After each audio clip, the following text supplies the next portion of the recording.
A mystic, yogi, visionary, humanitarian, author and poet. Sadhguru is a spiritual master with a difference. Traversing seamlessly from the ancient to the ultramodern, he bridges the gap between the known and unknown, making a clear break from the mere customs and rituals. Sadhguru presents the inner dimension in a scientific manner.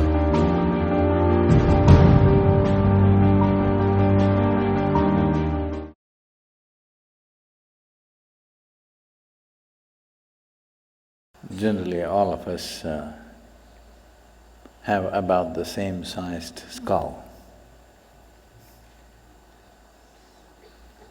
I'll excuse the lady.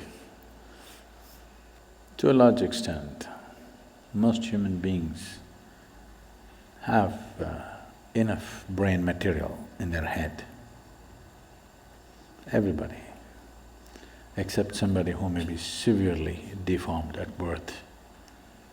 Almost every average human being has what it takes to do life.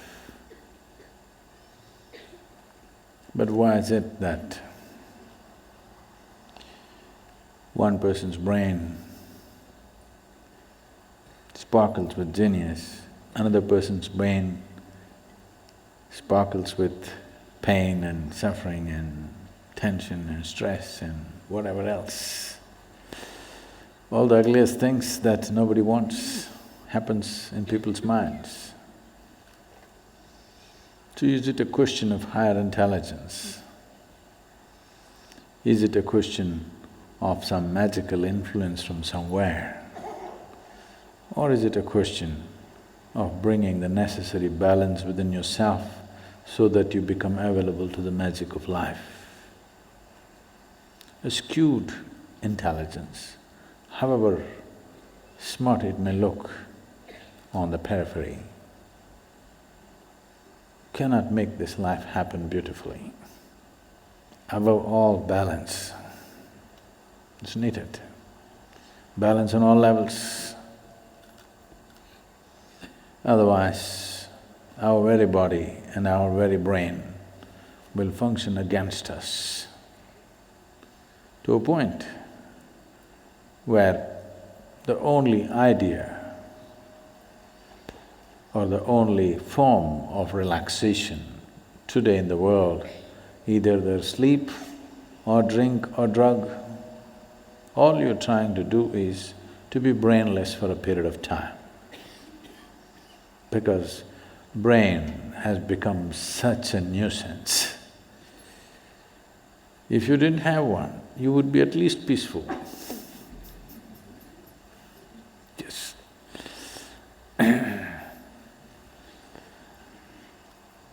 What took millions of years of evolution to achieve, today has become a nuisance. What is the greatest miracle within this human frame has become a misery manufacturing machine. There are many aspects to it, I don't want to make it too simplistic, but above all, the most important thing is balance or lack of balance. So, this human mechanism, which is the most sophisticated instrument on the planet, if you do not pay enough attention to it, if it turns against you, there is nothing here in the world which can save you because nothing is more sophisticated than this one. Because this is of the highest level of evolution and sophistication. If this turns against you, nobody can save you, I want you to know this. So if this should not turn against you, to know the entirety of what this is, it'll take a certain level of attention. But to bring balance to this doesn't take too much. It is just that you're doing a few fundamental things absolutely wrong, that's all.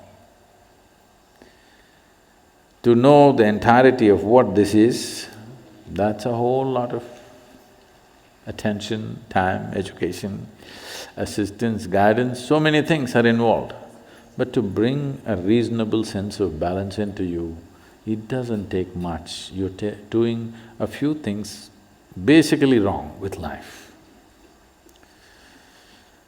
When I say basically wrong, one thing is for everybody to understand, all human experience is generated from within. Is that so? All human experience is generated from within. So at any time, if you feel happy or unhappy, miserable, joyful, ecstatic, in a state of agony, doesn't matter what happens, what is your experience, pleasantness or unpleasantness, just to know that it's happening from within, and it can only happen from within. You can either take external stimuli or you can create your own stimuli, but essentially it happens from within. This one thing, if it is not grasped, when you feel miserable, if you think it's this one, you're gone. You're just… the keyboard is here, but you're punching the wall. This is not going to work. This one basic fundamental thing is something that almost 90% of the humanity is always doing it wrong. Whenever they feel miserable, they think it must be this one or that one or that one or that one. Now, all human experience is generated from within. If something is feeling unpleasant, first thing is to look at this. What am I doing wrong with this? Am I eating wrong? Am I sleeping wrong? Am I sitting wrong? Am I breathing wrong? Is my heart beating wrong? Something, my very chemistry is wrong. Something is wrong with this, not with that. So the moment you think by kicking the wall you can fix this one, then you made a fundamental mistake. The harder you try, the further away from it you go. So, this possibility of bringing balance to the system, first of all, is the fundamental nature of yoga, the most basic forms of yoga. Whether it is… I know many of you doing probably the Nadi Vibhajan or Yoga Namaskar or Surya Namaskar or Surya Kriya, these are all basic forms of yoga. The first thing is to bring balance. Once there is balance, then you can build a tower on top of this. If there is no balance, whatever you build will only lead to more trouble. The more basic you are, the better it is. So this is what a whole lot of humanity is seeking, somehow to remain basic. Because if you build something, it feels terrible when there is no fundamental balance. Anything standing up without balance is a big problem. So the best thing is to lie down, stay close to the ground. If you grow tall, it'll be a problem, so remain at the minimum. A whole lot of humanity has reduced themselves to a minimal possible thing in their life.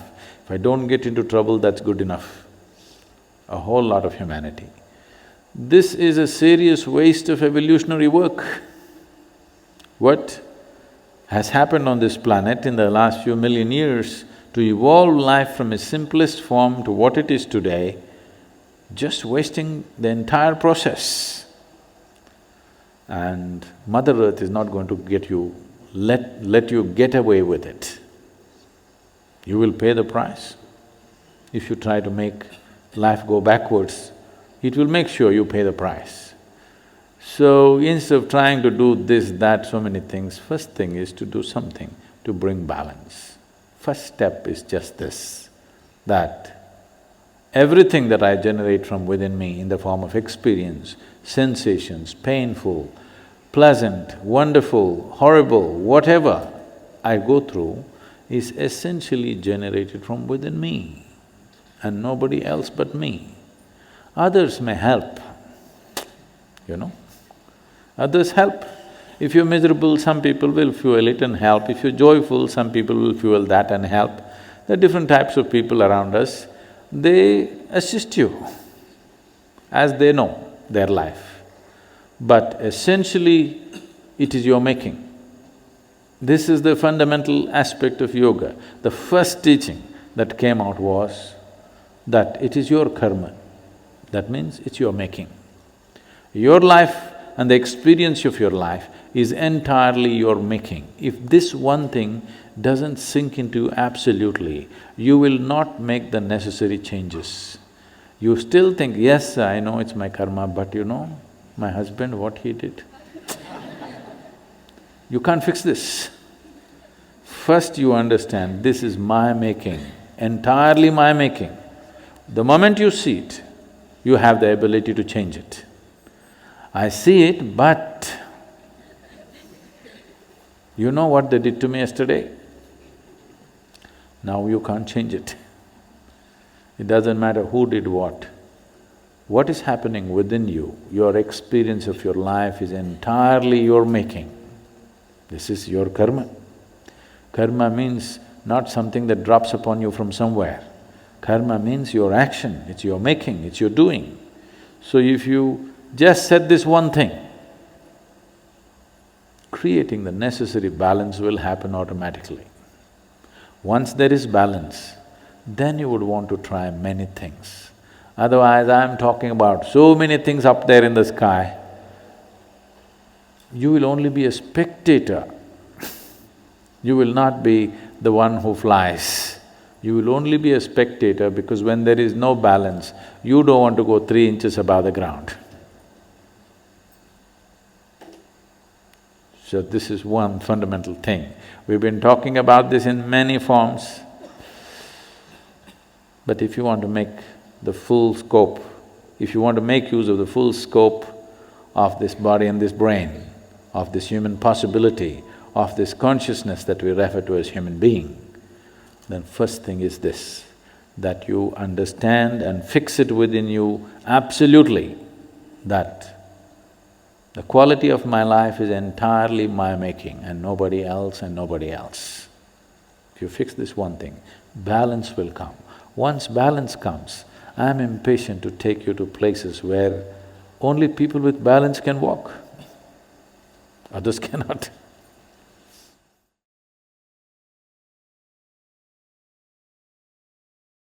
So, this breath or what conducts the breath in yoga, we call this the kurma nadi. You know what's a kurma? Not kurma, kur. No, I saw some tongues. Kurma means a turtle or a tortoise, an amphibious creature. It's in the water, but it can also venture out.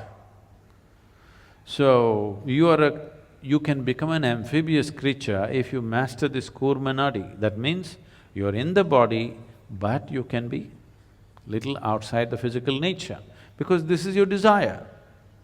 Your desire is not to leave the physical for good. You want to be rooted in the physical, but you want to have a taste of what is beyond. This is human desire always.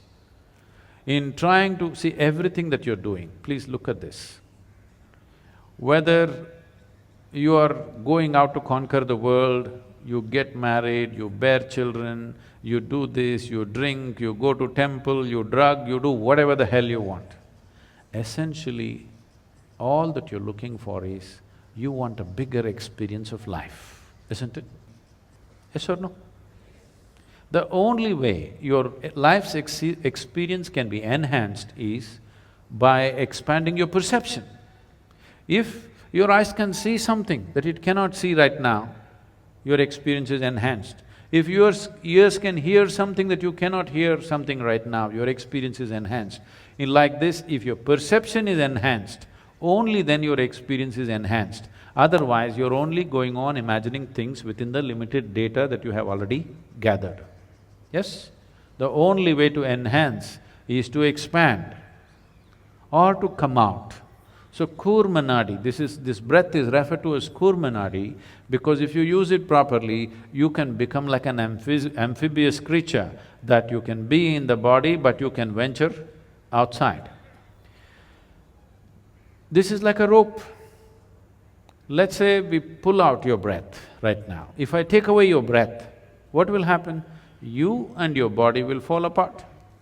Right now in your experience, you are the body, sitting here, but this rice and Chintataku and Gomakura, everything is gathered up here and sitting here, yes or no? Yes. It's food that you've eaten. Is this an accumulation? Do you understand this is an accumulation? What you accumulate can be yours, can never ever be you, isn't it? Yes?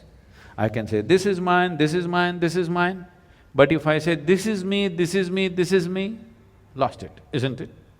Whatever you accumulate can be yours, can never ever be you.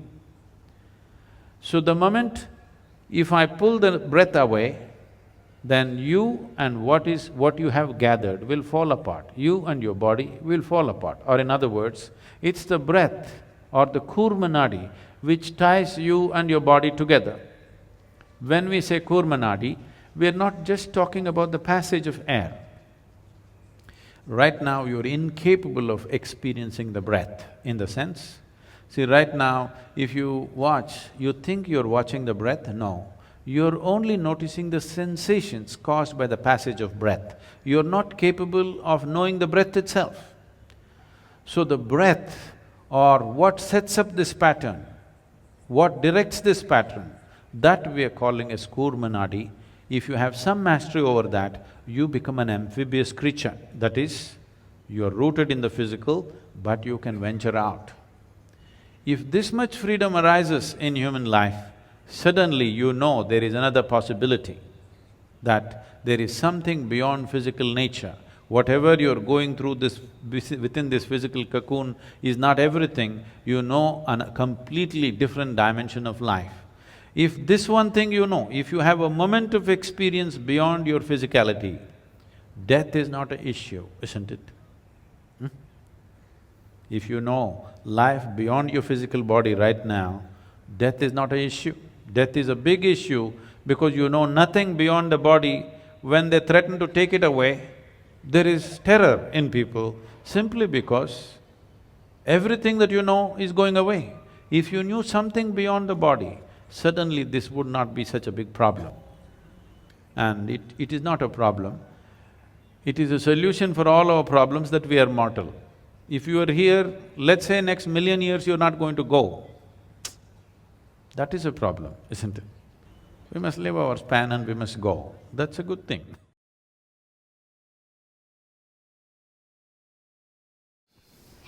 You know Charles Darwin? You heard of Charles Darwin? An Englishman, that's why I'm asking.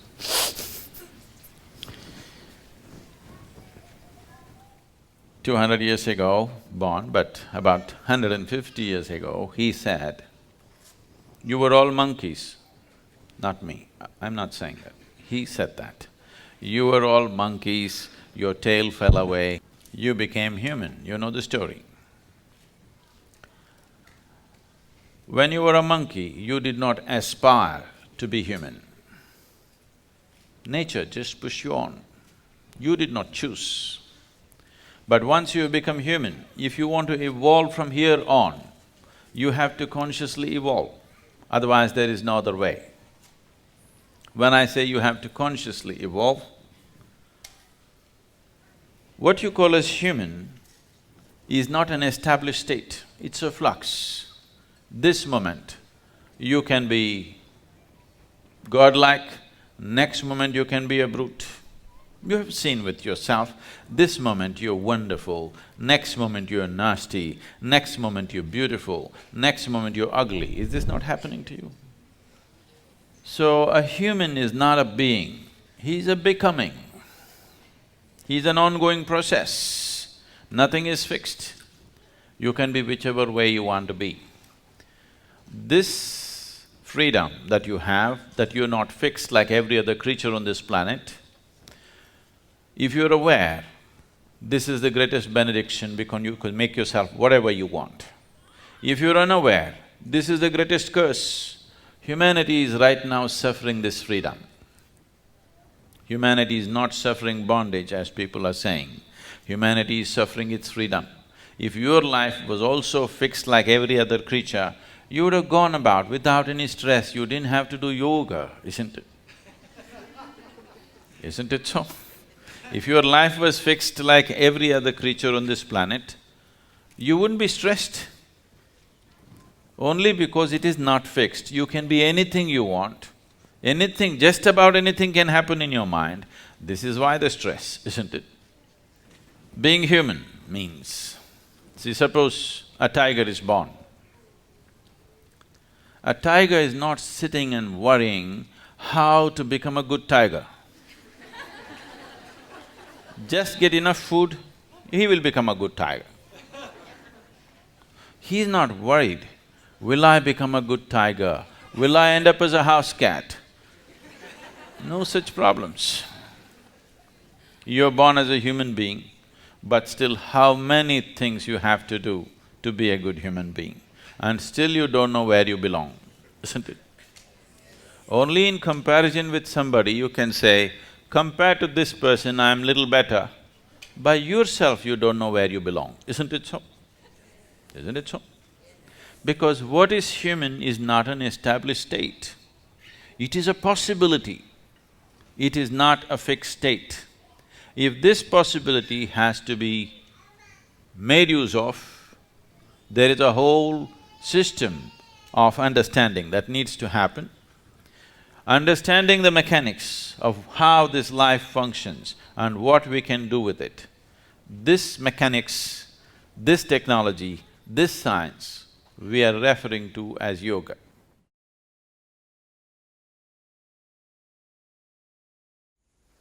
In southern India, there is a proverbial statement of how a coconut tree is useful when it's alive and when it's dead.